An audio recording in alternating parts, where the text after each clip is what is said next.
agad sa nga haba. Kramer versus Kramer. Oh, okay.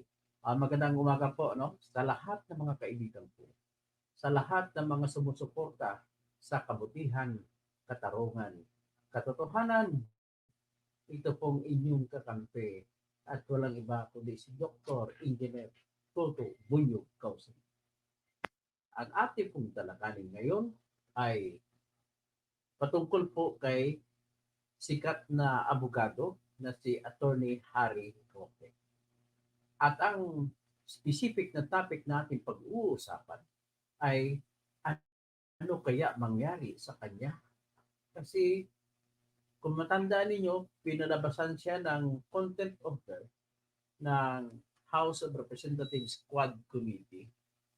At yung contempt order ay para kung mahuli siya, may warrant of arrest na kasama at huhulihin siya at ibibilanggo sa loob ng House of Representatives na detention center.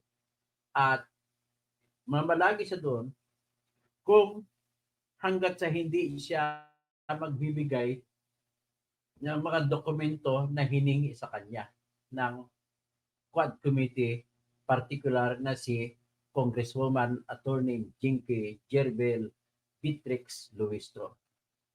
Ang hinihingi sa kanya ay mga ito, yung deed of absolute sale o kasulatang pagbenta ng lupa ng kanilang pamilya o kanyang lola o ano sa multinational village dun sa Parañaque na 1.5 hektarya ata.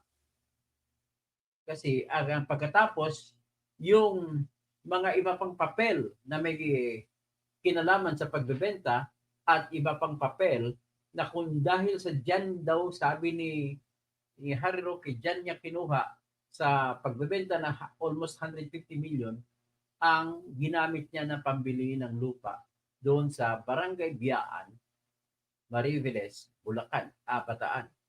Ang binili niya ay 400 hectares. So, ibig sabihin, may sitwasyon po tayo sa ngayon na tanong ng Congress, ng Quad Committee, paano kaya nabili ni Harry Roque yung 400 hectares doon sa Barangay Biaan, sa Bataan? Okay. Sa Mariveles, Bataan. So, ano ba ang meron doon? Kasi tingnan natin ang investigasyon ng Quad Committee ay patungkol sa Pugo. Isa sa mga topic nila. Ang isa, war on drugs. Pero ang pinagtutukoy natin dito ay yung mismo yung sa Pugo. So, kumbaga, sa kaisipan ng mga taga Quad Committee ay yung 400 hectares na nabili ng kumpanya ni Harry Roque ay nanggaling ang pera sa Pugo. So, yan ang hinahanap nila na pruweba.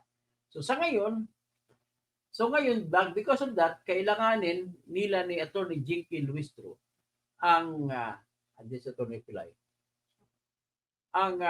papel ng pagbibili-bilin ng mga 400 hectares. So, ang tanong, nangako naman, nag-umuo naman si Attorney Harry Roque doon sa hearing. Pero hindi niya tinupad. At dahil hindi niya tinupad, nag-motion itong mga kasama ni Representative Ace Barbers na siyang chairman sa 4 na committee or Quad Committee na ikulong siya, i-cite in contempt at ikulong hanggat sa maibigay niya pala yung mga papel na hinihingi. So, ganun po nangyari. Ang ginawa naman ni Harry Roque, nagtago. So, nagtago siya, ay ano ngayon nangyari? So, bago kayo magpatuloy ang kwento, nais kong babatiin si Kabunyog si Diosdado Villa, saka si James Cabigas. Maayong buntag kaninyong tanan diha. So, good morning. Sa mga Cebuano speaking, maayong buntag kaninyong tanan. Sa mga taga Bohol, ug asa gikan ng akong atsawa, ay diha sa labi na sa Talibon o sa Binunido, maadyong buntag. Tapos sa mga waray-waray, maupay nga aga. Sa mga Surigao nun, maadyong maradyaw na aga sa inyong fruit. Sa mga Ilonggo, maayong aga sa inyong tanan. Tanan-tanan din sa mga Karaya, mayad nga aga. Sa mga sa mga Kapampangan na mga kabalin ko, mayap aabak. Tapos sa aking mga kaibigan, ipadala ko yung mga questionnaires sa messenger. Meron ba? Wala. So anyway, ang binabati ko lahat ng magandang umaga. Okay. So ito ngayon, tutok lang natin ang topic. Ang ginawa ni Harry Roque, nagtago. Hindi siya nagpapahuli, hindi siya sumuko. Abogado pa naman siya. So tinawag siya ng mga taga Kongreso, mga House of Representatives na puganti. Alam mo pag puganti, pag sinasabi sa English, fugitive. So ngayon, tinatanggi ni Harry Roque na fugitive siya o puganti kasi contempt order lamang daw yun. Hindi daw yun warrant of arrest na galing sa korte. Kaya hindi niya kinukonsidera sarili niya na puganti. So ito ngayon ang issue. Nag-develop ang issue sapagkat yung anak ni Harry Roque na si Bianca, kung hindi ko magkamali, Bianca ang pangalan, Bianca Roque, na anak nila ni Miles Roque na kanyang misis, ay nagsampa ng petition for the writ of amparo sa Supreme Court. Alam mo yung partner ko si Atty. Pelayo, mani lang itong petition for the writ of amparo eh. Granted kagad. Pero hindi ko alam kay Harry Roque kung mananalo si Harry Roque. Ipasa ko na lang. So, ngayon, kung gano'n ang mangyari, depende ito sa rason at sa katotohanan kung ano ba talaga ang mangyari sa petition for the writ of amparo. Sinampa niya ito sa Supreme Court. Sa Supreme Court po, kada Martes sa kada linggo, yan po ang araw na nagsesesyon ang in-bank o lahat ng mga justices kada Martes. So Martes po ngayong araw, sigurado ako na tatalakayin ng Supreme Court ang petition ni Harry Roque. Ang tanong, napagbigyan ba o hindi? Siyempre, makapagsagot yan ay Supreme Court. Ako, pwede lang akong manghula kasi hindi ko naman nakita yung petition. Kung nakita ko petition at nabasa ko, maari makapagbigay ako ng opinion na pinakamalapit. Okay?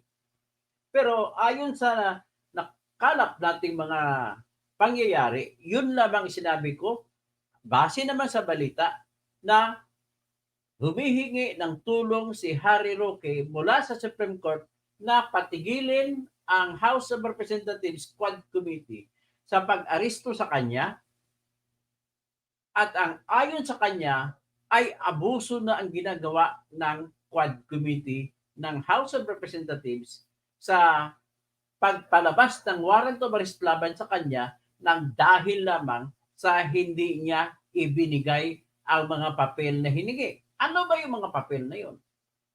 Deed of absolute sale kung sa English pa. Kasulatan ng bilihang tuluyan na kung saan ibinenta nila ni Harry Roque ang kanilang lote na 1.5 hectares sa multinational village sa Parañaque sa ibang tao at kumita daw sila 150 million pesos approximately at diyan nang galing may 60 million daw siya diyan na share sa kanya napunta at ginamit at yung mga kita pa doon ay nagbuo sila ng korporasyon na kung saan yung pinagbenta ng lupa ay doon din nilagay. So, madalit sabi, diyan ata nilagay sa Biancham Corporation. So, anyway, nang hiningi sa kanila kanya ng House of Representatives sa pamamagitan ni Attorney Jinky Luistro na idalhin niya, isuko niya yung deed of absolute sale. Next, mga kasulatan sa pagbibili niya ng 400 hectares sa Biaan, Barangay Biaan, Maribeles, Bulacan. 400 hectares. Ano po yun? Yung Barangay Biaan po kasi sa Maribeles, Bulacan, Bataan ay sa loob po siya ng tinatawag na Authority of the authority of the Freeport area of Bataan. So ibig sabihin parang SEZA, parang export processing zone, parang zone. Ibig sabihin parang may sariling mandato ang AFAB na pwede magbigay ng lisensya sa Pogo. So ibig sabihin, bakit doon siya bumili? Ibig sabihin, walang ibang dahilan na malapit, kundi magtatayo siya ng Pogo o para sa Pogo. Mas maganda pa sa gawin natin, para sa Pogo ang 400 hectares. At kung para sa Pogo, at yan ba ay may kinalaman sa mga Pogoista na mga Chinese? Sa kanila kasama niyan si Cassandra Leong, si Alice Go, si Tony Yang na kapatid ni Michael Yang, kasama ba diyan si Dwarin Wu? Yan po mga tanong, marami pang ibang tanong diyan. So, ibig sabihin, gusto malaman ng House of Representatives Quad Committee kung sino ba talaga ang may-ari ng 400 hectares.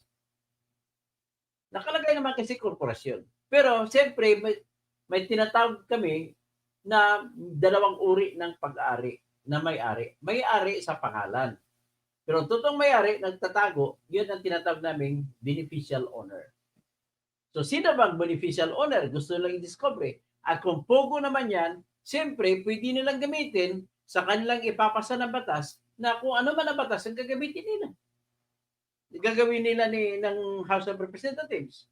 So, ibig sabihin, sa madalit sabi, ang hinihingi ng mga papel kay Attorney Harry Roque ay mga papel na pwede mo namang kunin sa notaryo publiko. Kasi dito ba absolute sale, naka-notaryo yan. Ngayon, kung na-transfer na ang lote doon sa bumili, makukuha rin yan yung dokumento sa Register of Deeds ng Parañaque.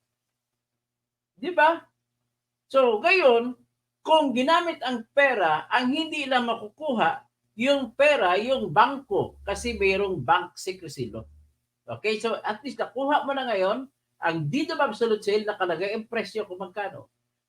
Nakalagay din kung magkano binayad sa Bureau of Internal Revenue na buwis. At pag tinuha mo na ngayon ang titulo, pwede mo nang kunin sa Registry of Deeds ng Parañaque. Pagkatapos niyan, pwede mo namang kukunin kung bumili ng lupa na 400 hectares sa Barangay Biyaan, Mariveles, Bulacan, pwede mo rin kunin sa Balanga, Bataan, Registry of Deeds ang mga papel na titulo ng mga lupa.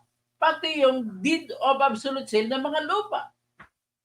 So, ibig sabihin, may sitwasyon po tayo ngayon na hindi na pala kailangan pilitin pa si Harry Roque na magbigay ng mga papel. Kasi ang mga papel ay makukuha naman. Ang gagawin lamang ng House of Representatives, padalhan ng sabpina ang Register of Deeds ng Parañaque at magbigay ng titulo at ng titulo ni Harry Roque, nila ni Harry Roque nung una na kansila, ang bagong titulo kung sino nakabili, at ang kopya ng Deed of Absolute Sale. Nandun lahat yan sa Registry of Deeds.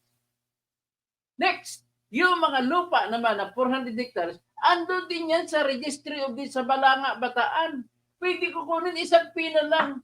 In other words, I am now concluding, hindi na pala kailangan na sabihan o pilitin si Harry Roque na ibigay niyang mga lahat ng papel na yan kasi public records naman yan, nandun na yan sa opisina ng Registry of Deeds ng Balanga, Bataan at ng Parañaque City. Yung mga deed of absolute sale, meron din yung kopya ang Registry of Deeds kasi pag pinagpalit mo ang pangalan, halimbawa, nakabili po kayo ng lupa. Pag bumili kayo sa akin, ibigay ko sa iyo, isuko ko sa iyo yung original na titulo na nasa pangalan ko. Ikaw naman nakabili, ang proseso niyan ay pupunta ka sa Register of Deeds, ipalipat mo sa pangalan mo at isuko mo sa Register of Deeds ang titulo ko ng pinagbilhan mo.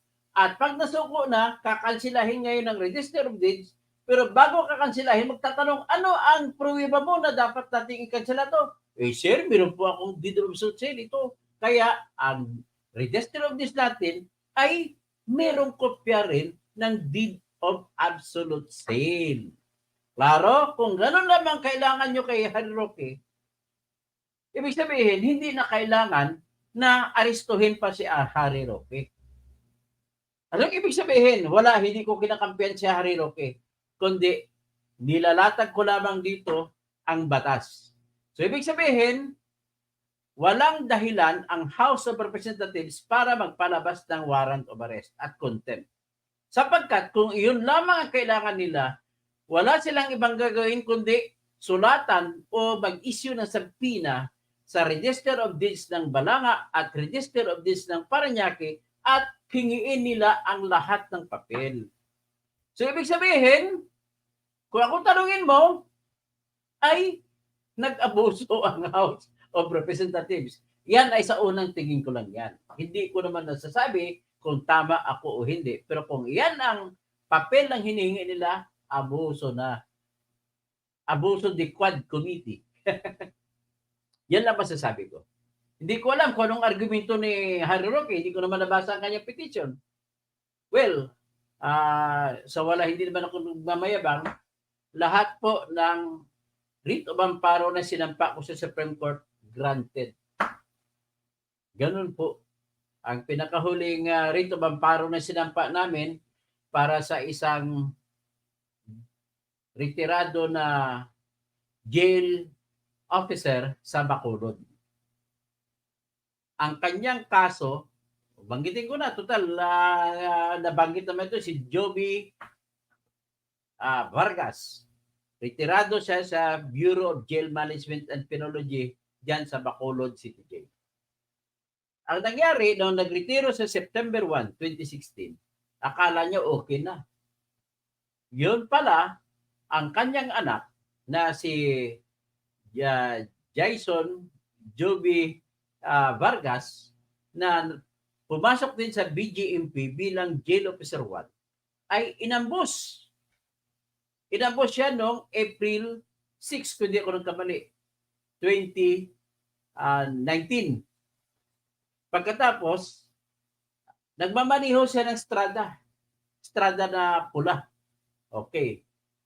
Ngayon, ang ginawa naman ng tatay niya, kasi inambos yung anak niya, buti, maswerte, sa kamay lang tinamaan. Kaya buhay. Binenta niya yung strada na pula at bumili rin siya ng strada na puti. So, ano nangyari? November 11, to be exact, no? Hindi naman ako sigurado kung 11. Basta November 2019. So, sinundo siya ng anak niya sa Sabungan, doon sa Bacolod City. Kasama ng anak niya ang kanyang 4 na pinsan. So, katabi-tabi sila sa loob ng strada. Si Joby ay nasa likod siya nakaupo. Habang pauwi sila sa kanilang bahay, tumatahak sila sa kalsada galing sa Sabungan.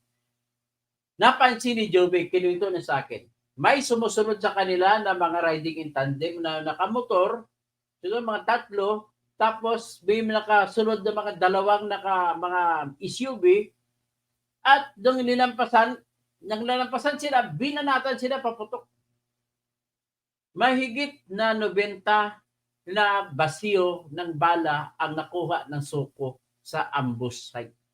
So, nangyari, di namatay ang anak niya. Dahil naunang tinamaan ang anak niya, ang nangyari ay biglang lumiko ang strada na puti papunta sa katabing bahay.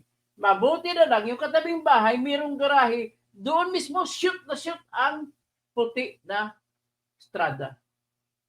Pagka-shoot, tamang-tama lang sa gilid ang pintuan at hindi ka na makapasok. So, sabi ni Joby sa akin, habang buhay pa siya noon, sabi niya, hindi naman pala ako natamaan. So, narinig niya na gustong po sa salitang Ilonggo, narinig niya salitang Ilonggo ng mga killer, papasok. Hindi sila makapasok dahil masikip. At maswerte sila at hindi na sila inubos. So, masikip kasi. So, ngayon, umalis na yung mga killer. So ngayon, ang tanong diyan, sino ang nagpaambos sa kanila? Dalawang ambos, so namatay ang anak niya. It turned out na merong isang kasama siya na dati sa BGMP na pinadalhan siya na meron pala siyang sa narcolist nakalagay. Tapos yung nangyaring ambos na yun, nandoon din naka-assign si Joby Espinido. Pero hindi ko sinasabi na si Colonel Joby Espinido ang may utak yan. Pero nagkataon din na panahon na yun si Colonel Joby Espinido na kinatatakutan ng mga mayor ay nandun din sa Bacolod City sa panahon niyo. Nevertheless, nung namatay ng kanyang anak, ay nakalagay sa burol, hindi pa nailibing, nagtago siya, sumibat na kagad siya papunta ng Maynila. Pagdating sa Maynila, sumakay kagad siya ng eroplano papuntang Canada kasi ang isa niyang anak, nurse dun sa Canada, at mahigit isang taon hanggat sa naubos ng term ni Duterte, saka siya bumalik na Pilipinas. Ganun po. So ngayon, binitbit namin sa Supreme Court at aprobado ng Supreme Court ang aming petition for the writ of amparo. Dahil labang sa aming may nakuha kami na kopya ng intelligence resolution ng Bacolod City Police Station na kung saan nakalagay ang pangalan niya at pangalan ng anak niya na target. So, yun, aprobado ng Supreme Court. Kay Harry Roque kaya aprobado? Sa totoo lang, I just bet na kung ganon ang aking pagkakaintindi sa ganon ang kanyang mga pangyayari na nilatag doon, dahil sa hindi naman kailangan pa-arestuhin si Harry Roque, makukuha naman ng dokumento, ay abusado lang, abuso ng ginawa ng pagpapa-aresto. Sa bagay, sino ba yung nagpapa-aresto? Si Benny Abante. Sino ba si Benny Abante? Tinatawag ko siya ngayong kadakadilakban. Meron pa siyang malaki na, Cadillac niya, itim, malaki. Meron pa siyang Mercedes-Benz. Meron pa siyang, ang dami na sasakyan. So, yan ba ang mga congressman na nakikita niyo na matino? Tapos, kasama din ang congressman dyan, congresswoman na si, sino to? Si Stella Luz Marie Kimbo, na araw-araw, OOTD niya, puro mga branded. Siguro mahigit 300,000 a day o 1 million pa a day ang sinusuot niya. Siyempre may relo pa na branded. May bag pa na branded. Ganon ang mga congressman ngayon, nakikita niyo ba? Oh, ganon din. Yung mayabang na kapwa ko Ilonggo, tawag ko sa kanya, si Mr. Contempt. Si Caraps Paduano. Ganon din kayabang, dami din, mga mayaman. Pati isa pa nakita ko na mayabang din, si Congressman J.J. Suarez, na dating gobernador ng Quezon Province. Yabang din. Ngayon nakita ko litrato niya. Sus, lagi do kay Duterte, kasama si Bongbong. Ngayon, tinitiras Duterte. O, iyan naman si Elizalde ko. Dati, binigyan pa ni Duterte ng mga bilyong-bilyong kontrata sa Parmalee, kontrata sa laptop, sa EDPED. So ngayon, tinitira si Duterte. Anong klase mga ugali, congressman na yan? Kapwa magnanakaw, titirahin na magnanakaw. O, sino pang iba? Si Romualdez na lang. O, talagang tambaluslos siya. O, si Romualdez naman, may 3 billion siya na proyekto sa diversion road mula Tacloban, Leyte, papuntang Palo, Leyte. Ang kada kilometro, ang halaga ng kanyang proyekto ay 1 billion na kalsada. Grabe! The most expensive road o highway in the Philippines. Tapos, ganun po ang nakikita ko sa mga congressman. Alam mo, may kasabihan nga sa kanta ni, naalala ko yung kanta ni Rico Puno, namatay na si Rico Puno. Sabi niya, bago mo linisin ang dungis ng yung kapwa, hugasan ang dungis sa iyong mukha. Di ba? Parang gano'n. Ay, nako.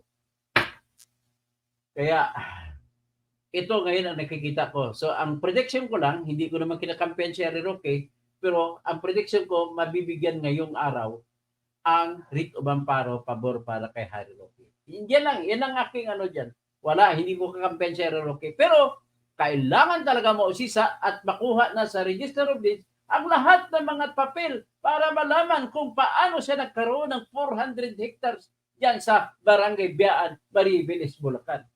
O, dyan na muna tayo at manood tayo sa ipalive ko ako ano nangyari na hearing sa Senate. So, Joel Lao, good morning, Doc Bunyog.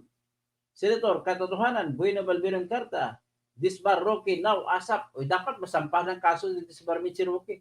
Di ba, corrupt na corrupt, di ba? So, tapos si Rinaldo V. Santos, ang kailangan sa Quad Committee ng Kamara ay mga paper trail na ngayon na ngayon may due diligence. Alam mo, sinabi ko yung paper trail na narinig ko mismo sa hearing, yung deed of absolute sale, yung titulo. Yan ang hinanap. Madali na, hindi mo na kailangan pilitin si Roque. Kunin mo lang sa Register of Deeds. Yeah. Kaya mga sumusobra naman ito mga Quad Committee na sa totoo lang At sila ginawa at hingi nila certification sa government ng documents. Rinaldo Santos, yung mga hiningi ng documents, pwede nang kunin sa opisina yan ng ibang tao, hindi mo na kailangan tawagin pang tao. Ganun na simple ang akin dyan. Si Richard de la Cruz, karma kay Roqueta yon, may ginawa niya kay Dilema. JC Dilaw, good morning. Engineer Toto Berteri, Catalonia Housing, watching from Coronadal City. O maayong aga, Jesse. Romel Benson, magandang umaga. Dr. Toto Housing, Mamerton Lawrence. At Tuto, sana ikaw kinuha ni Roque na abogado para mabsilto. Hindi, magaling na abogado yan. Hindi niya na ako kailangan. Manong Rayban, hello, Kapsat, ang galing ng kanta mo. Gusto ko yung kanta mo kanina na, kumusta ka, aking mahal? Galing ni kumanta, magandang boses ni Manong Rayban. Sana ay nasa mabuti ka. Ako'y wag mong intindihin. Nakakaraos din. Tapos, pwede ko dugtungan niya kung mag-duet tayo Manong Rayban Channel. Dugtungan ko, if I sing you a love song, you will always remember and finding the lonely night. Now the nights I need your care. Panaginip ko'y laging ikaw, sinta. So, kinakanta ko yung Manong Rayban para ipakita sa mga nakikinig sa akin na ang bara ng musika na binuo ni Freddy Aguilar ay kaparihan ng bara ng musika ng If I Sing You a Love Song. Ano yung sabihin niyan? Nangopya na ba si Freddy Aguilar? Hindi ko masasabi kasi naging client ko rin si Freddy Aguilar sa bahay niya sa Capitol Hills. So, ang istorya, nagreklamo kapitbahay at nabuhusan ng mga simento na ginagawa ni Freddy Aguilar sa kanyang bahay. Nagreklamo sa korte. Kaya kung abogado, di ang magyari, natapos din ang kaso. Bakit? Gusto lang pala ng kapitbahay na makilala siya ng personal. Withdraw agad ang kaso. So, Richard de la Cruz, ito na gusto ng Congress na pigain ng gusto si Roqueta para malaman. Doon na lang nila, kukunin muna nila dokumento sa Register of Deeds. Sa kanila pipigay kung ano man pwede na makuha. Alam mo, meron akong hindi gusto sa tinatanong ng mga sa Kongreso. Masyado silang paulit-ulit. Alam naman nila may hawak pa sa dokumento tapos tanungin pa, ano pangalan mo? Harry Roque. Pero hanap na nila pangalan. Yung pala gusto mo malaman ng pangalan, may dokumento ko naman hawak. Wasting time talaga itong kongreso na to. May connection ba sa batas na gagawin? Hindi ko alam. Kasi hindi ko naman nakita yung kanilang resolution. Si Inday Sescon, Doming Tinarag, message of inspiration. Our life becomes meaningful if we always keep in touch with God, at least through prayer. When we always do our best to fulfill our duties and responsibilities, and when we help our people and our nation, hardships, murmurings, sufferings, bullyings, bickerings, riggings, sicknesses, bitterness, tribulations, provocations, deceptions, and temptations may come. But if we are spending our life for a purpose, especially for a noble purpose, we will. Anong karugtong nito? Nawala na, Doming.